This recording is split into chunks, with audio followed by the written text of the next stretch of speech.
Os dois lados da história humana.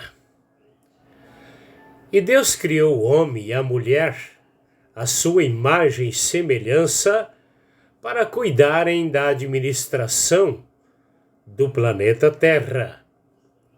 Depois de os haverem criados, viu que tudo era muito bom. Gênesis capítulo 1, versículos 27 a 31. Do lado padrão de Deus, o homem foi criado para viver eternamente com Deus sem qualquer interrupção e aborrecimento. A linha pura, perfeita, com a mesma natureza de Deus, proporcionando entre criação e Deus uma harmonia perfeita. Até que um dia, um rival de Deus implantou na história deste planeta uma linhagem de povos para com ela agredir a Deus. A arma usada foi o pecado. Gênesis capítulo 3, versículos de 1 a 23. As mentiras e as táticas usadas por Satanás. O texto estará sendo adaptado na nossa linguagem fácil de entender. Ora, a serpente era a mais astuta que todos os animais do campo que havia criado. E esta disse à mulher: não foi Deus quem lhes afirmou que poderás comer os frutos de todas as árvores que estão no jardim? Era uma tapeação para que eles comessem juntos ali o fruto da árvore proibida. E disse a mulher, a serpente: sim, mas Deus destacou a proibição de uma delas, da árvore que está no meio do jardim.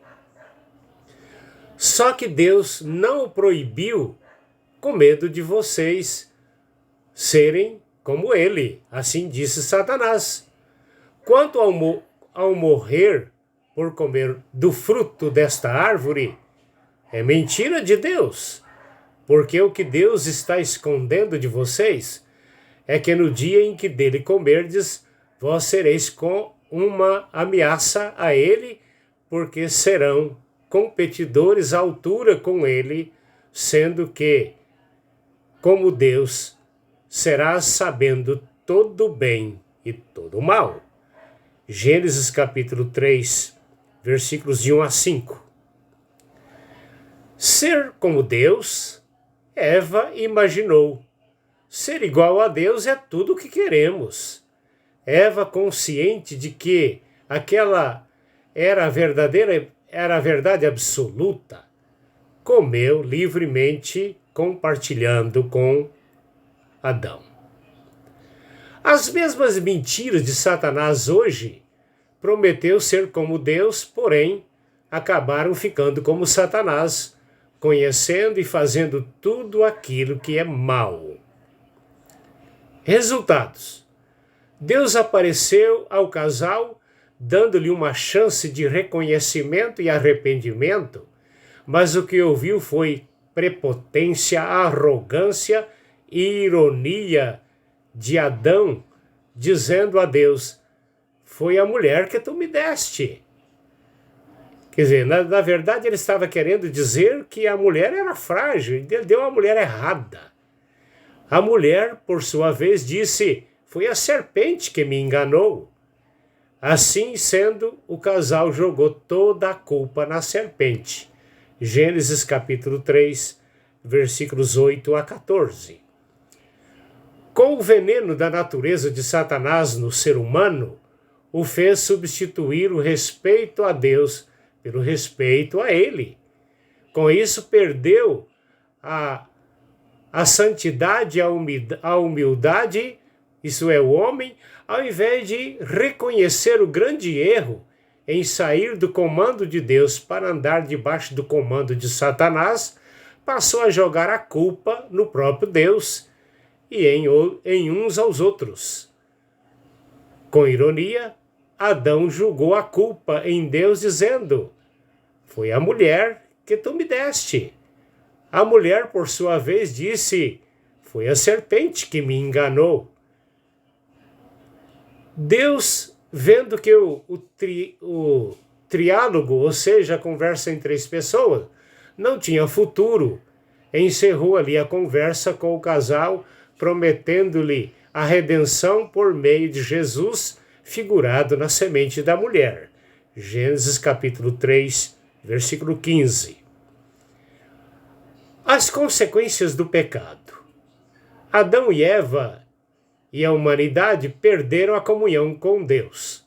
Foram expulsos do jardim. Gênesis 3, 23. Passou a ter filhos com dores de parto. Gênesis 3, 16. A terra foi amaldiçoada por causa do pecado, criando espinhos e adquirindo os alimentos com o suor do rosto e com dores. Gênesis capítulo 3, versículo 17.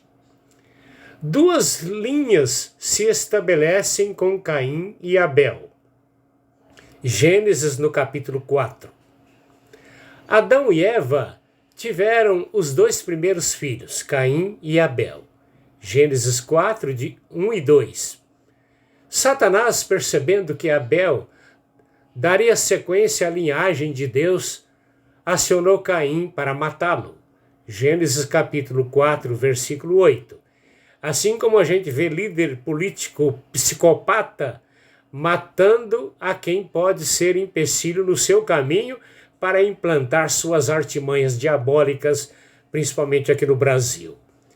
É muito comum hoje se definir na política duas linhas de povos, a esquerda e a direita. O sentido da história desde a rebelião de Satanás contra Deus no céu, a esquerda, com suas agressões mentirosas e calúnias e constantes ataques contra Deus, foi estabelecida por Satanás e introduzida na humanidade através de Caim, que era do maligno, conforme diz o apóstolo João na sua primeira carta, capítulo 3, versículo 12. Podemos perceber que na política e nos demais segmentos da sociedade, em todos os tempos, a esquerda vem se revelando com sua natureza diabólica. Basta olhar para os órgãos administrativos das nações, especialmente no Brasil, para o Congresso, somando senadores e deputados, o órgão judiciário e executivos, com exceção daqueles que regem a nação no temor de Deus. Como podemos defini-los em suas atitudes e comportamentos? Por incrível que pareça, temos a impressão da existência de órgãos judiciários no Brasil, com o mínimo de exceções daqueles que são fiéis, deixando transparecer que cujos os agentes que lá estão apenas a serviço do diabo, para promoverem tramóias, falcatruas, fraudes eleitorais, jogos sujos nas cadeias, nas caladas da noite, para tentar tirar de circulação os Abéis tementes a Deus, a fim de fazer prevalecer a natureza e os jogos diabólicos. Estas têm sido as atitudes e comportamentos de Caim desde a entrada do pecado no mundo. A luz do comportamento hoje transporta a nossa mente lá para o passado remoto, quando a esquerda provocou o dilúvio, a destruição de Sodoma e Gomorra, a perseguição e a crucificação de Jesus, e hoje basta alguém que tem Deus acima de tudo e de todos para Satanás jogar seus agentes contra ele, para, como Caim, que era do diabo, tentar matar aqueles agentes de Deus como Abel, como foi o caso da facada e tantas outras tramóias e ataques diabólicos. Caim tentando acabar com Abel em todos os tempos. Os Caíns, agentes de Satanás representados nos líderes estadistas contra os Abéis. O líder da Coreia do Norte, o líder da China, o líder de Cuba, o líder da Bolívia, o líder da Venezuela, as facções criminosas de países muçulmanos e outros nos massacres a Abel representado pelos cristãos do mundo em todos os tempos. Fui pastor de tempo integral durante 44 anos. Em dezembro deste ano, 2022, estarei completando 50 anos de ministério na liderança de igrejas cristãs. Nosso ministério foi marcado pela presença de dos Caíns, representado pelos perseguidores e assassinos do povo de Deus, mas Deus não nos permitiu ser ceifados de continuar seguindo o exemplo do homem de Deus, que foi Abel, o qual, segundo a Bíblia, depois de morto, ainda fala. Nós, algumas vezes, quase fomos linchados, mas Deus interferiu e não permitiu que isso acontecesse. O fim definitivo da esquerda. Jesus está voltando para estabelecer o seu reino milenar e varrer do planeta Satanás e todos os discípulos de Caim, os esquerdistas, com juízo. Apartai-vos de mim, malditos, para o fogo eterno, preparado para o diabo e seus anjos. Mateus capítulo 25, versículo 41.